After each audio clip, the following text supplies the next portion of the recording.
Kepada yang terhormat Bapak Enowo selaku Kepala SDN 1 Sedayu, yang saya hormati Bapak Ibu Guru serta penjaga yang saya hormati juga. Alhamdulillah Rabbil Alamin, pada pagi hari ini Bapak Ibu bisa menyempatkan waktu untuk menghadiri apa yang menjadi tugas saya, ada hubungannya dengan tugas guru penggerak yang saat ini nanti saya akan menyampaikan sebuah pembelajaran dari modul 1.4 yang merupakan tugas terakhir modul 1. Hari ini nanti juga ada, setelah presentasi ada tesnya juga hari ini. Mohon doanya biar lulus nih Bapak Ibu. Terima kasih. Mengawali yang pertama, di sini saya akan memaparkan materi tentang penyebaran pemahaman dan pengalaman penerapan budaya positif. Itu dalam modul 1. Tadi sudah disampaikan oleh Bapak Enowo pada kegiatan IHT, kurang lebihnya sama. Yang saya pelajari dari guru penggerak dengan sekolah penggerak sama. Jadi kita nanti tinggal mempraktekkan saja. Untuk yang sudah memegang sebagai sekolah penggerak kelas yang kemarin kelas 2, kelas 1 nggih, berarti kelas 2, kelas 5 sama kelas yang baru 1 dan 4 itu nanti bisa mulai menerapkan, dan yang lainnya masih menggunakan KK13 seperti kelas 6 dan kelas 3 nanti juga bisa diterapkan sebagai latihan kita nanti saat kita semua sudah menerapkan kegiatan sekolah penggerak. Seperti itu ya Bapak Ibu. Mengawali materi yang selanjutnya yaitu penerapan budaya positif. Ya, di sini konsep inti budaya positif yang pertama itu tentang perubahan paradigma belajar.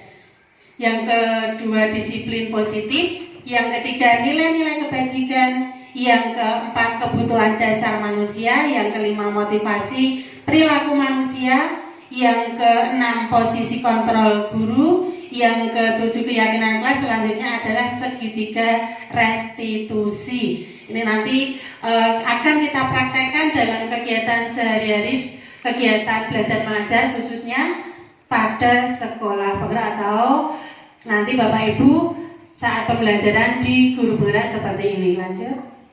Selanjutnya pembelajaran dengan paradigma baru itu dengan merupakan pembelajaran yang dirancang berdasarkan prinsip pembelajaran berdiferensiasi, sehingga para peserta didik itu belajar sesuai dengan kebutuhannya berdasarkan tahap perkembangan sesuai teori psikologi modern untuk mewujudkan profil pelajar Pancasila. Tadi pada waktu IHT juga sudah disampaikan profil pelajar Pancasila. Itu ada contohnya dengan P5. Tadi apa P5 Bapak Ibu? Project penguatan profil pelajar Pancasila. Sama intinya yang disampaikan oleh Pak Her pada IHT tadi ya. Nanti intinya sama isinya itu. Selanjutnya, selama ini kita semua sebagai Bapak Ibu guru ada miskomunikasi tentang teori kontrol. Yang pertama, ya, Bapak Ibu guru mempunyai ilusi. Ilusi guru itu mengontrol murid, bisa mengendalikan murid, maksudnya seperti itu. Yang kedua, ilusi bahwa semua penguatan positif efektif dan bermanfaat. Itu ilusi, keyakinan kita seperti itu. Selanjutnya, ilusi bahwa kritik dan membuat rasa bersalah mampu menguatkan karakter. Itu juga yang selama ini salah persepsi atau miskonsepsi. Selanjutnya ilusi bahwa orang dewasa itu berhak memaksa. Ini ya biasanya salah kaprah ya Bapak Ibu. Pokoknya paling besar, paling dewasa itu berhak memaksa, anak-anak wajib manut. Biasanya kan seperti itu kebanyakan.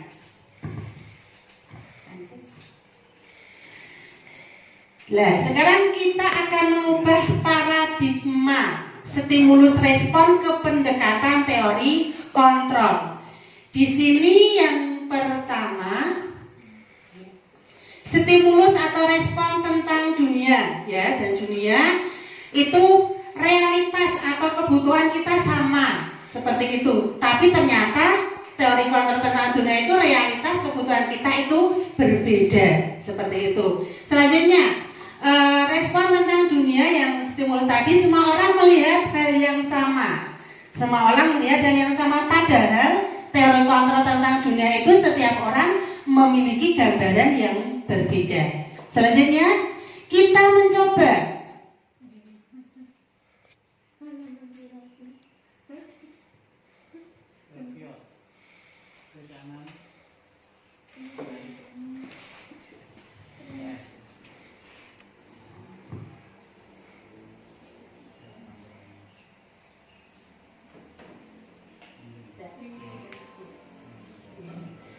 kita lanjutkan yang ketiga.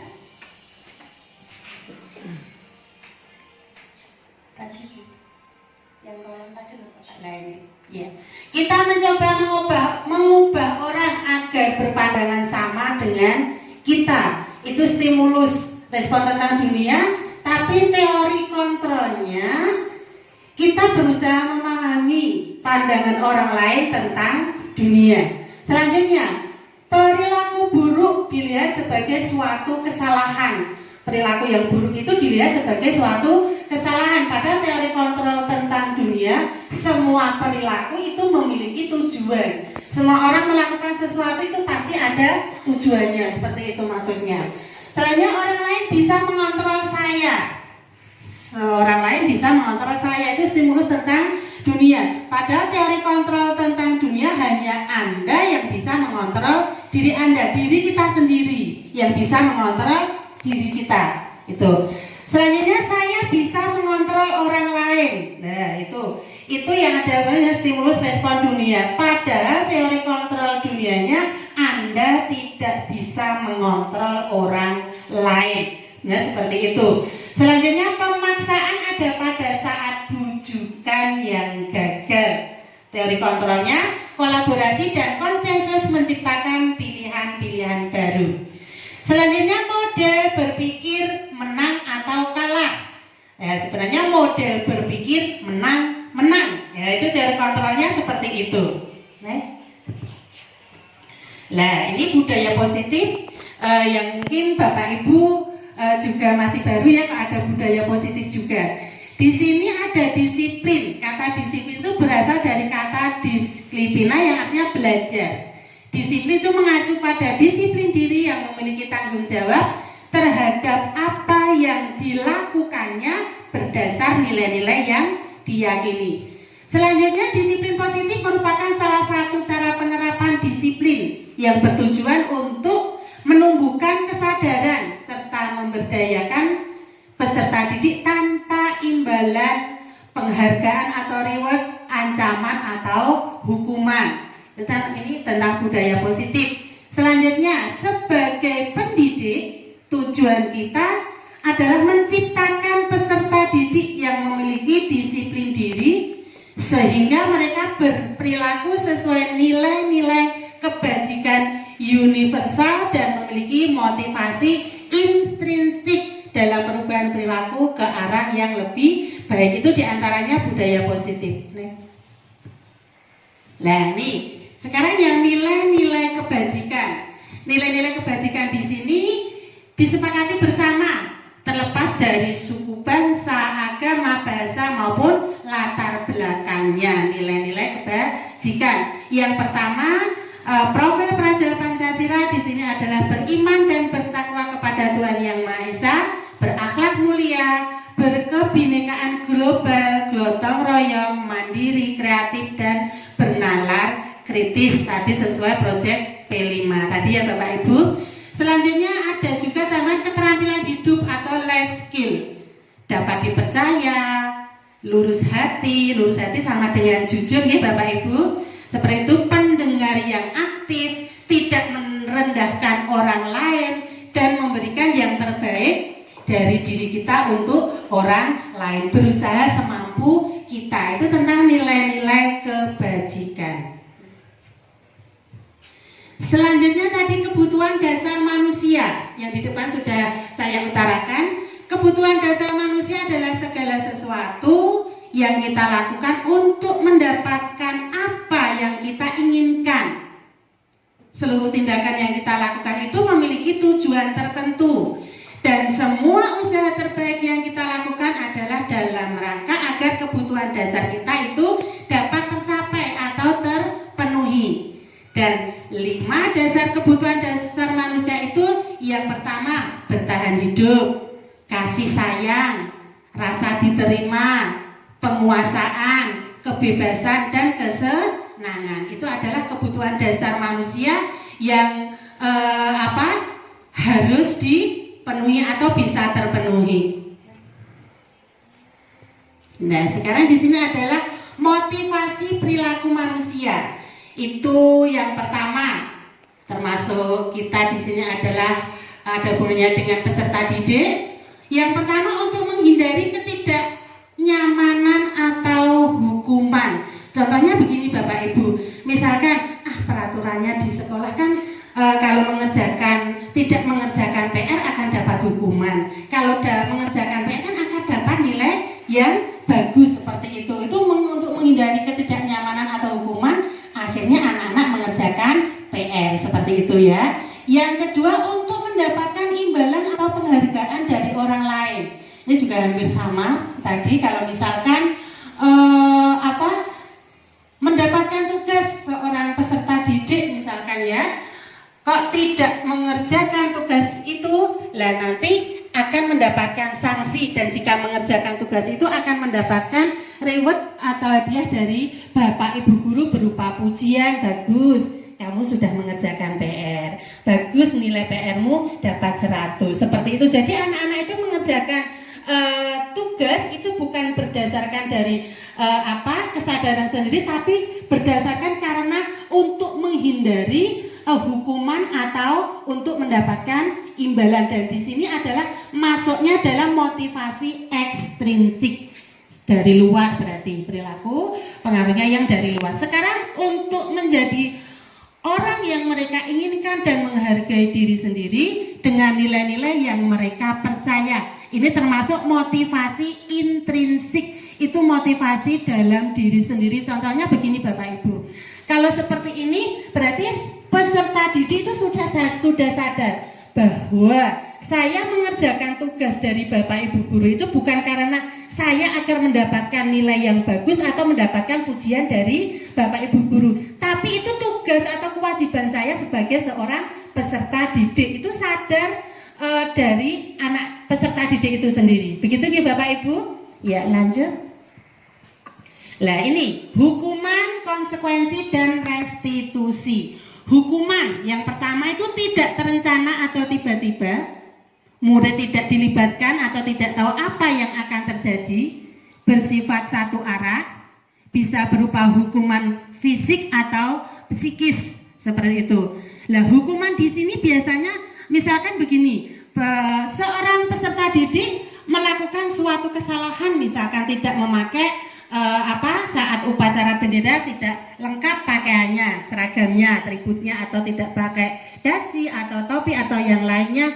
Dan hukuman di sini biasanya ada diucapkan.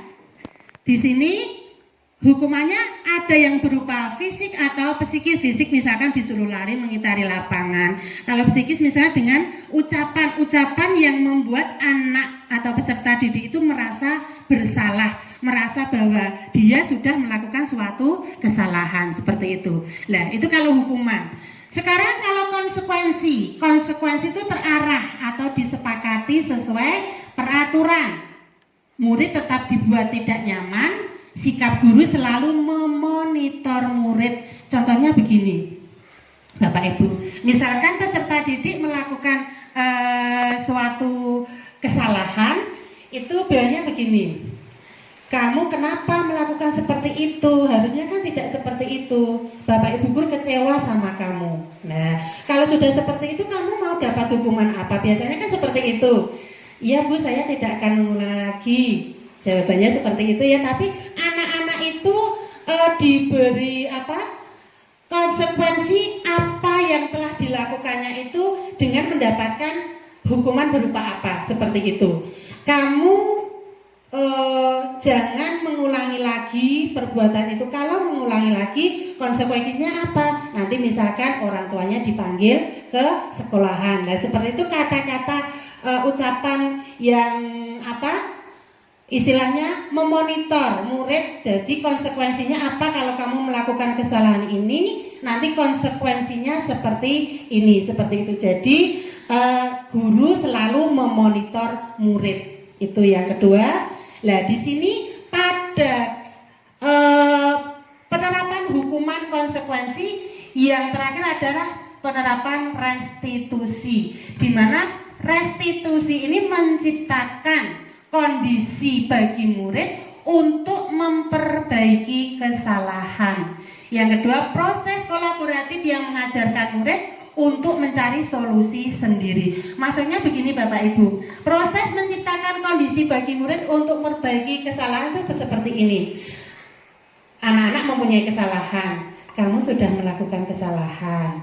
Lah, sebaiknya jalan keluarnya apa kalau permasalahannya seperti ini? Nah, misalkan tidak mengerjakan PR, dihukum oleh gurunya untuk mengerjakan berapa kali misalkan. Kalau seperti itu, kan saat pelaksanaan proses restitusi ini, Bapak Ibu guru itu menciptakan kondisi murid memperbaiki kesalahannya. Apa yang bisa kamu lakukan? Dan murid akan menjawab, saya akan rajin mengerjakan Pak atau Bu, seperti lah begitu. Selanjutnya seperti itu ya, jangan diulangi lagi tidak mengerjakan PR. Kalimatnya seperti itu kurang lebihnya gitu Bapak Ibu. Sedangkan proses kolaboratif yang mengajarkan murid untuk mencari solusi sendiri yang tadi siswa ditanya jalan keluarnya apa jika kamu mendapatkan melakukan kesalahan seperti tadi. Itu lanjut. Nah, di sini posisi kontrol guru. Jadi kita sebagai guru itu mempunyai posisi yang mungkin nanti bisa kita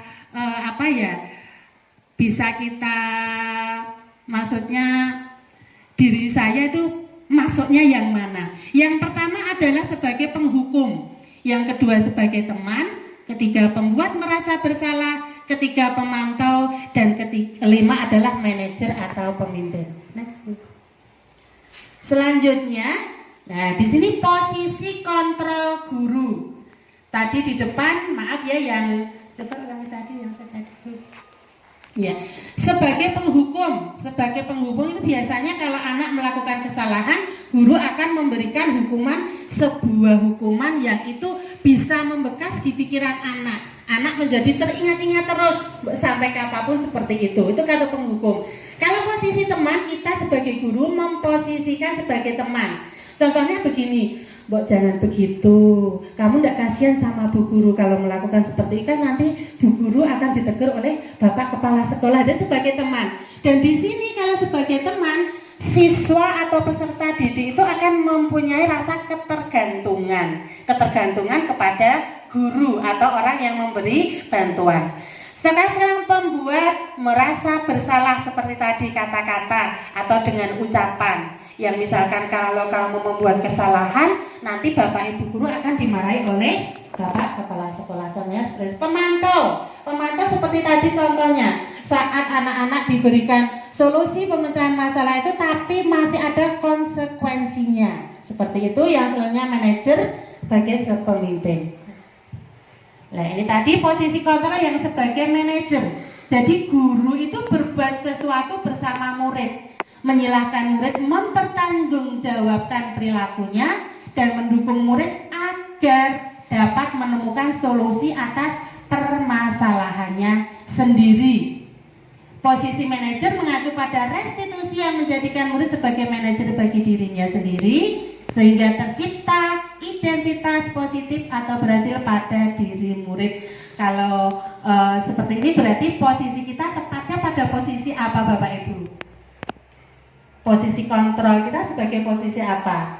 Kontrol guru, manajer, sebagai pemimpin tepatnya ya, sebagai pemimpin. Jadi kita itu berbuat sesuatu bersama murid saat murid melakukan suatu kesalahan, kita berkomunikasi dengan murid, berkolaborasi dengan murid, jalan keluarnya apa selanjutnya seperti itu. Itu posisi kita sebagai manajer. Nah, di sini contoh penerapan 5 posisi kontrol. Nah, ini misalnya tadi contohnya tidak memakai atribut lengkap saat upacara bendera. Yang pertama, hormat pada bendera selama 1 jam. Itu maksudnya penghukum. Kan ada seperti itu ya selama ini ya Bapak Ibu. Ya, seperti itu masuknya itu dalam penghukum. Terus, berapa kali Bapak Ibu harus memberitahu kamu selalu saja mengecewakan ibu bapak. Nah, ini pembuat rasa bersalah. Anak-anak itu akan merasa bersalah. Wah, saya sudah bersalah, saya sudah mengecewakan Bapak Ibu guru. Seperti itu.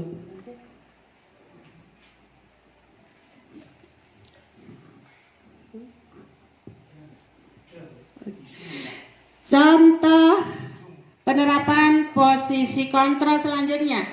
Ayo dong ikuti aturan sekolah, tolong bantu Bapak Ibu ya sekali ini. Ya sudah, tidak apa-apa, lain kali jangan sampai berbuat seperti ini lagi ya. Ini posisi guru tadi sebagai teman. Contohnya seperti itu kalimatnya. Dan ini bisa menjadi peserta didik itu merasa ketergantungan kepada gurunya. Sebagai pemantau, kamu sudah melanggar peraturan sekolah, kamu tahu konsekuensinya. Setelah upacara, kamu beli atributnya ke koperasi dan jangan diulangi lagi. Ini posisi guru, posisi kontrol sebagai pemantau. Selanjutnya, apakah kamu tahu kesalahanmu? Kira-kira bagaimana kamu memperbaiki kesalahanmu? Nah, ini adalah posisi kontrol sebagai manajer. Tadi tepatnya kita adalah sebagai Bapak Ibu Guru itu sebagai manajer ya Bapak Ibu Guru. Selama ini apa yang sudah Bapak Ibu Guru terapkan? Posisi kontrol yang mana? Nggak apa-apa, ini jujur-jujuran. Kemarin juga seperti itu, ternyata oh saya salah selama ini itu saya memberi hukuman seperti itu, ternyata masuknya hukuman. Saya memberikan solusi seperti ini, oh ternyata itu sebuah kontrol saya sebagai teman ada yang seperti itu. Kalau yang di sini Bapak Ibu Guru masuknya yang mana? Semuanya. Jadi ya penghukum juga, manajer juga, terus anak merasa bersalah dan apa yang satu tadi ada sebagai teman juga. Jadi semuanya Bu, karena guru memang harus begitu sesuai dengan penerapan 5 posisi kontrol tersebut. Terima kasih. Tidak apa-apa, memang kita memperbaiki ya dari pelajaran yang kita dapatkan. Ada yang memang melakukan semua, tidak apa-apa. Tapi yang sebenarnya lebih baiknya kita memposisikan diri kita sebagai manajer. Ya, lanjut. Terima kasih Pak Alwi.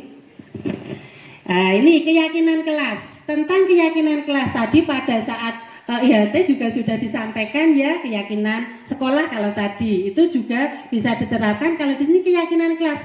Mengapa keyakinan kelas? Mengapa bukan peraturan kelas? Nah, ini beda keyakinan kelas dengan peraturan kelas. Nah, di sini contohnya keyakinan kelas. Yang pertama bersifat abstrak. Kedua berupa pernyataan universal, dibuat dalam pernyataan yang positif, kalimatnya positif. Sedikit saja kalimatnya agar mudah diingat. Sesuai dengan kondisi kelas dan sekolah masing-masing sehingga mudah diterapkan. Semua warga sekolah atau kelas dilibatkan saat menyepakati keyakinan kelas. Seperti itu. Jadi keyakinan kelas bisa mulai diterapkan Bapak Ibu, apalagi di sini sudah sekolah penggerak ya. Contohnya seperti yang di sini sudah saya tempelkan. Ini termasuk keyakinan kelas atau kesepakatan kelas. Disepakati sebelum pembelajaran dimulai ambil kertas, kesepakatan dibahas dengan anak-anak. Kita sepakati apa nanti saat pembelajaran. Nah, itu disepakati sudah kayak di sini. Bisa disepakati ini peraturan untuk berapa minggu misalkan, atau berapa bulan, atau berapa hari, terserah Bapak Ibu saat menerapkannya. Dan yang menerapkan tidak hanya yang sudah memakai kurikulum sekolah penggerak, tetapi bisa semuanya. Ini ada 2 kelas, nanti bisa mulai dipraktekkan ya Pak Arif sama kelas 6 seperti ini, menggunakan membuat keyakinan kelas. Bisa ditempel ke bebas, nanti bentuk tulisannya bebas, yang menulis anak-anak. Jadi kesepakatannya apa dibahas dengan semua siswa. Nah, ini contohnya, saya membuat keyakinan kelas, gambarnya dibahas bersama dengan peserta didik. Nah, di sini keyakinan kelas 6, ini contohnya. Datang tepat waktu dan disiplin. Kerjakan dan serahkan tugas tepat waktu untuk setiap mata pelajaran. Itu disepakati sesama kelas 6. Percaya diri untuk berbagi ide dan jujur dalam mengerjakan tugas dan ujian atau tidak menyontek. Itu juga bisa masuk dalam keyakinan kelas. Hormati dan dengarkan guru dan teman Anda. Ini juga termasuk moral, ini juga bisa dimasukkan dalam keyakinan kelas. Jaga kebersihan dan kerapian kelas Anda. Jadi merupakan tanggung jawab semua kelas 6, khusus ruang kelas 6 seperti itu. Anda dapat menggunakan ponsel cerdas Anda selama pelajaran jika guru mengizinkan Anda. Jadi bisa memakai handphone, tetapi jika ada izin dari guru dan digunakan untuk proses pembelajaran seperti itu. Tidak ada umpatan dan kutukan. Nah, ini kata-kata kotor yang biasanya masih sering kita dengarkan. Itu banyak anak yang mengucapkan kata-kata yang kurang sopan. Seperti itu ya Bapak Ibu tentang keyakinan kelas 6. Nah, di sini ada umpan balik juga. Itu jadi dari peserta didik. Umpan balik tentang setelah adanya kesepakatan kelas yang dibuat itu dari siswa, saat membuat keyakinan kelas, guru melibatkan kami. Guru menjelaskan fungsi serta kegunaan keyakinan kelas dengan baik. Salah satunya adalah agar kami dapat menjadi siswa yang disiplin, sehingga kegiatan pembelajaran dapat berjalan dengan efektif dan efisien. Guru juga sering mendiskusikan tentang keyakinan kelas dengan kami, sehingga kami dapat memahami dan menjalankan keyakinan kelas yang telah dibuat dengan baik. Itu salah satunya umpan balik setelah anak-anak diajak membuat keyakinan kelas. Lanjut lagi, ini contoh umpan balik yang kedua. Iya, ini tadi penerapan segitiga restitusi. Ya, yang pertama, restitusi itu suatu proses dialog yang dijalankan guru atau orang tua agar dapat menghasilkan murid yang mandiri dan bertanggung jawab. Yang pertama, kita menggunakan segitiga restitusi itu menstabilkan identitas. Menstabilkan identitas itu kita membuat anak agar percaya diri, tidak merasa. Selanjutnya, validasi tindakan yang salah. Validasi tindakan yang salah itu kita sebagai manajer itu tidak menanyakan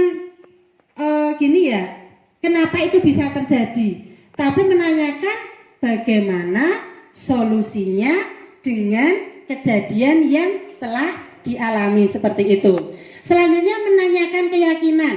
Menanyakan keyakinan begini, lah kamu tadi kan sudah melakukan sebuah kesalahan, keyakinan mana yang telah kamu langgar? Nah, biasanya kan anak-anak ada yang menjawab, karena saya telah melanggar tentang keyakinan kelas yang tidak menghargai teman Bu. Lah kalau seperti itu apa yang harus dilakukan? Saya tidak akan mengulangi lagi dan minta maaf. Oh begitu, bagus. Begitu ya Bapak Ibu cara penerapan segitiga restitusi. Nah, terima kasih sudah selesai. Semoga bermanfaat kurang lebihnya. Tapi ada yang mau bertanya Bapak Ibu?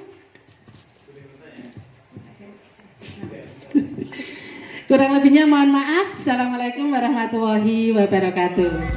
Terima kasih.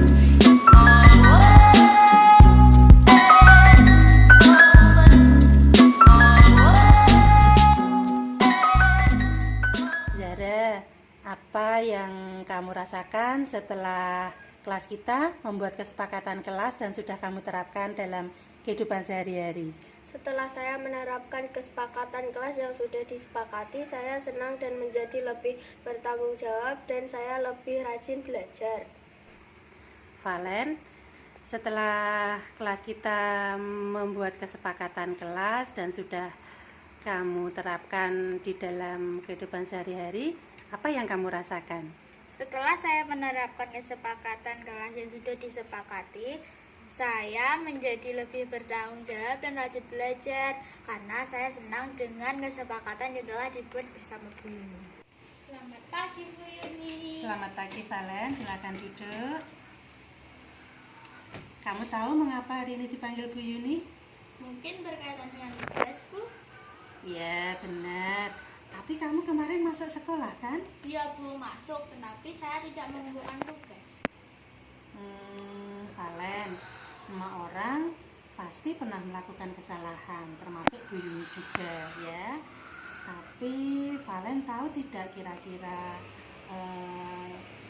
mengapa kamu tidak mengumpulkan tugas itu? Saya mengantuk dan capek Bu, soalnya malamnya membantu Ibu menyiapkan bahan dagangan. Akhirnya saat pelajaran jadi ngantuk. Kamu masih ingat tidak dengan keyakinan kelas kita? Masih Bu. Kalau masih ingat, kira-kira apa yang kamu lakukan biar sesuai dengan keyakinan kelas kita itu? Belum. Keyakinan kelas yang mana? Selalu bertanggung jawab Bu. Nah, ternyata kamu tahu. Lalu apa kamu punya solusi untuk masalah ini? Iya Bu, pertama saya minta maaf karena saya tidak mengumpulkan tugas. Kedua, saya tidak akan tidur terlalu malam lagi. Dan yang ketiga, saya akan mengerjakan tugas dari Bu Yuni dan akan saya kumpulkan besok. Baik, Bu Yuni apresiasi dengan tanggung jawab kamu. Sekarang kamu boleh istirahat ya. Terima kasih Bu Yuni, permisi. Assalamualaikum Bu Yuni. Waalaikumsalam warahmatullahi wabarakatuh.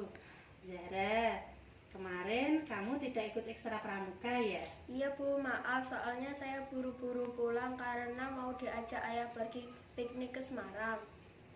Wah, pasti itu sangat menyenangkan ya. Bu Yuni juga sangat senang jika diajak piknik. Namun, apakah yang kamu lakukan sudah sesuai kesepakatan sekolah? Tidak Bu, soalnya saya tidak ikut ekstra pramuka tanpa izin. Nah, kamu masih ingat dengan keyakinan sekolah kita?